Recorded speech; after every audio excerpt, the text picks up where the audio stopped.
We'll now take a short break from our lesson to show you some commercials. These are sponsored messages paid for by manufacturers in an attempt to cajole the audience into making knee-jerk purchasing decisions. And they differ from standard programs in that while standard programs are made by cretins, commercials are made by absolute cretins. Bear that in mind during the following sequence. When choosing what to watch, you should also pay careful attention to any extraneous words used in a program's title, as these provide valuable clues to its content. For instance, the word extra often indicates a cheaper, cut-down spin-off version of a popular program, produced specifically to drive terrestrial viewers to a station's less popular digital offshoot. Since such productions often have a budget of 15 pence and are essentially the unloved gingerhead runt sibling to the main broadcast, watching them can be rubbish. So, when you see the word extra, mentally replace it with the words cast-offs, leftovers or scrag ends for a clearer idea of what to expect. The word uncut is slightly different. This indicates a more extreme version of a programme originally broadcast in an earlier time slot. For example, if the 9:30 showing of a programme called Twit Club contains twits exhibiting slightly raucous behaviour, the 11:30 Twit Club Uncut will feature twits who are completely out of control. But whatever type of twit you prefer, the likelihood is that at some point you'll find yourself watching something disappointing, during which time the compulsion to channel surf can be hard to resist. But you can stave off the urge to flip by exercising and increasing your boredom threshold.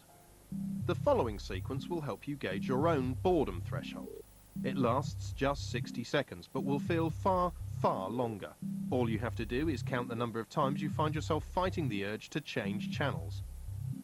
The sequence starts now.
The average viewer has to resist the urge to switch channels 48 times during that sequence. Your boredom threshold is considerably lower, which is why you're still here, isn't it? Dum-dum. Many modern programs aren't content to simply lie back and be stared at, so they encourage the viewer to interact with the broadcast itself. For example, this phone-in quiz from daytime show This Morning poses a question and invites viewers to call a premium rate number with the solution. But the most difficult question to answer about this quiz is, why bother with the quiz at all? Since the answer is so obvious, only a backward farmhand who'd spent the morning smacking himself on the head with a spade could possibly get it wrong. The answer is C. So why did they bother with the quiz? Was it A, to flatter the audience into thinking themselves clever, B, to ensure more people phone in, or C, because TV producers are obliged to make such contests into a game of skill rather than a straightforward lottery, which is why they cover their asses by providing an insultingly simple question, while simultaneously ensuring as many people as possible would call their expensive phone line, thereby insulting the viewer's intelligence twice at the same time. The correct answer, of course, is C. Which leads us to another question, namely, the average program maker believes the audience is A, intelligent, B, demanding, or C, a dumb mass of exploitable proletarian flesh bags with little or no mind of its own. If you think you know, call 090 987 909 81. We'll tell you the answer in a moment, so get dialing. In the meantime, back to interactivity.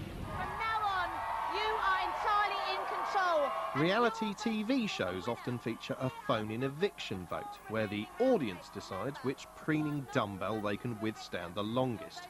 Weirdly, such votes often result in a frightening display of eugenic conformity, as any contestant exhibiting a glimmer of individuality is quickly ejected, leaving behind a bland wash of automatons from which the winner will eventually be drawn.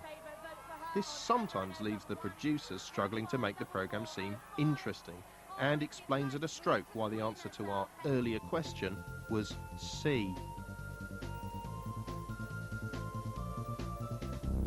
There are other, more sophisticated examples of interactivity which you should accustom yourself with at the earliest opportunity. For example, this is the Friendly TV channel, which encourages viewers to interact with its on-screen presenters, or friends, via text message, or by telephone. Let's see. Hello, Friendly TV. Hi, who's this? Sorry? George, how are you and where are you from, George? London, wonderful. What are you up to today? Nothing.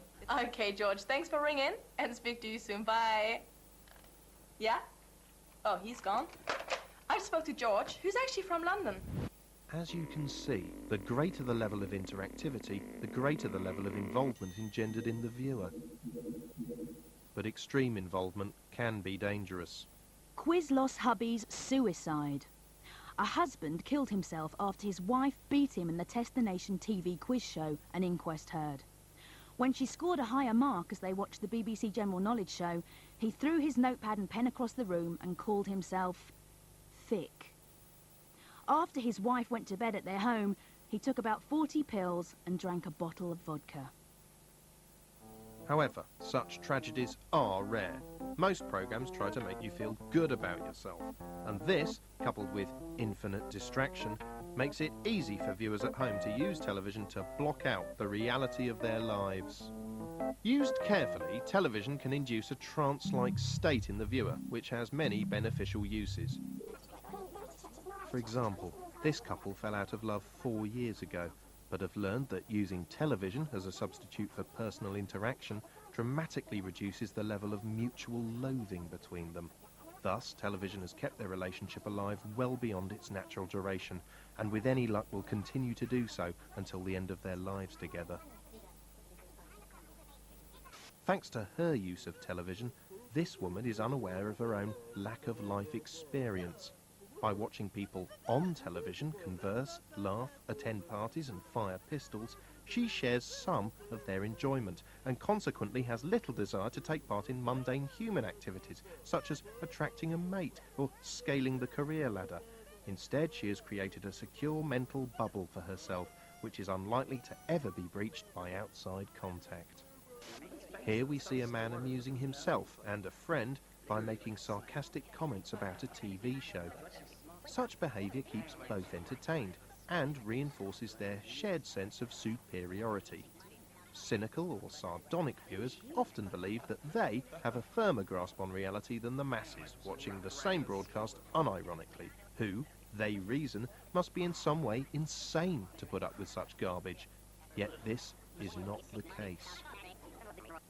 Serial killer Dennis Nielsen used to watch television in the company of his victims' corpses, muttering sarcastic comments on soaps and sitcoms as he cuddled their lifeless bodies.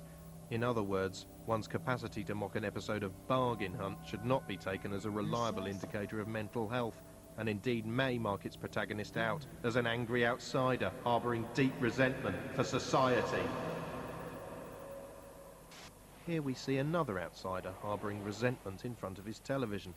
He believes his anger is caused by the low quality of the programme he's watching, but in reality it's fuelled by his own underachievement.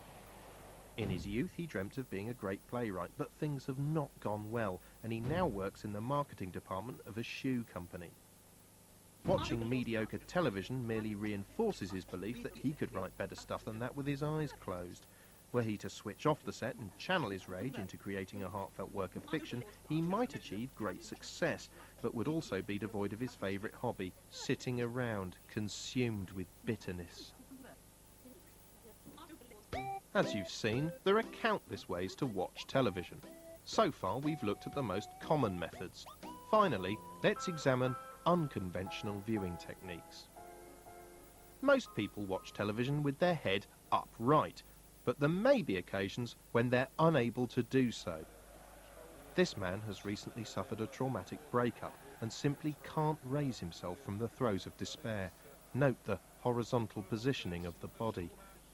At this angle, his head is turned through 90 degrees, rendering on-screen images confusing to the eye. As we'll see now, it is possible to create programs specifically aimed at viewers using this technique. For the following sequence, tilt your head 90 degrees to the right.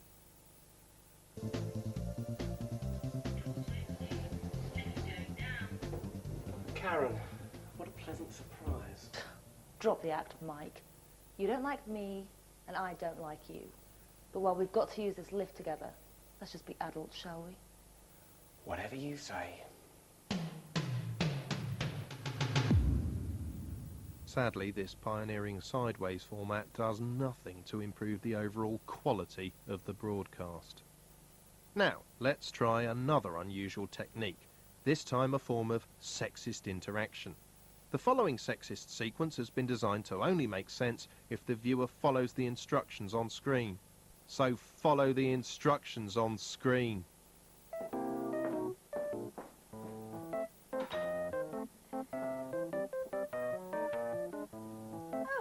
hello. I didn't see you there. What can I do for you?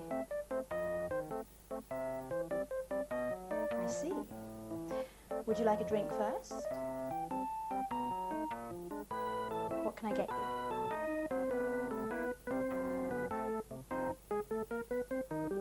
Oh, bless. Ice? Pardon?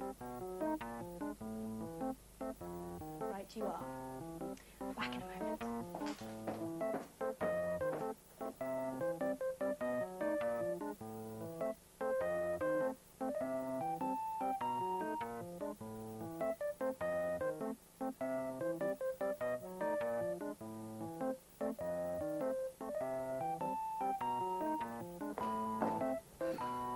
That's a filthy habit, you know.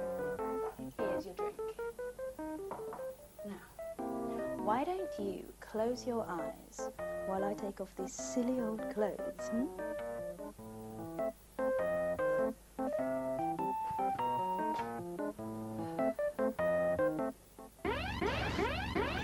Note how the concept falters when the viewer disobeys instruction. Throughout this program, we've shown you how to select and position your television, how to choose a broadcast, and the many different ways you can look at the screen. You are now fully qualified to enjoy the rest of your evening's viewing of television. You're viewing of television. You're watching television. Look at me. I'm you, and I'm watching television. You're watching television. You're watching television. You're watching television. You're watching television. You.